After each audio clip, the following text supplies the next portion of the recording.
माँ, आपने मेरी और सरू की शादी तोड़ने की कोशिश की और अब मुझे सब कुछ पता चल चुका है। आपने अपने ही बेटे को इतना बड़ा धोखा दिया। क्यों माँ? आखिर क्यों? यह सुनकर तारा गुस्से में जवाब देती है कि हाँ मैंने किया, तो क्या गलत किया? जिस लड़की की माँ इस घर में नौकरानी थी, क्या मैं उसे अपने बेटे की पत्नी मान लूं? यह कभी नहीं हो सकता। तभी वेद गुस्से में सरू का हाथ पकड़कर तारा के सामने खड़ा हो जाता है और कहता है कि आज मैं साफ साफ कह देता हूँ, अगर इस घर में मेरी पत्नी को सम्मान नहीं मिल सकता तो मैं भी इस घर में एक पल नहीं रुकूंगा। आज से मैं अपने पिता का नाम और इस खानदान से अपना रिश्ता हमेशा हमेशा के लिए तोड़ता हूँ। यह सुनकर तारा पूरी तरह बौखला जाती है और गुस्से में वेद और सरू की शादी की तस्वीर उनके सामने फाड़ देती है। वह चिल्लाकर कहती है कि मेरे जीते जी तुम दोनों कभी एक नहीं हो सकते, मैं यह कभी नहीं होने दूंगी।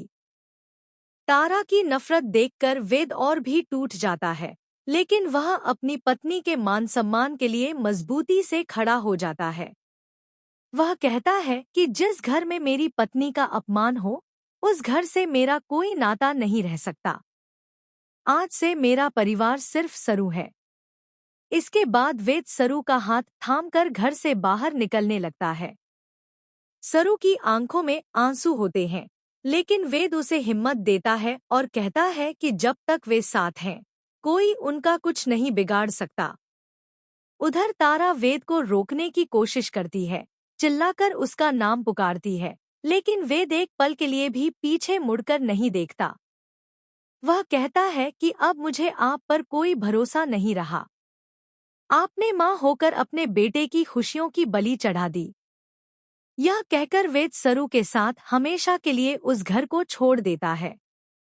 अब देखना यह होगा कि क्या वेद का यह फैसला उसकी जिंदगी में खुशियाँ लाएगा या फिर आगे और भी बड़ी मुश्किलें उसका इंतजार कर रही हैं।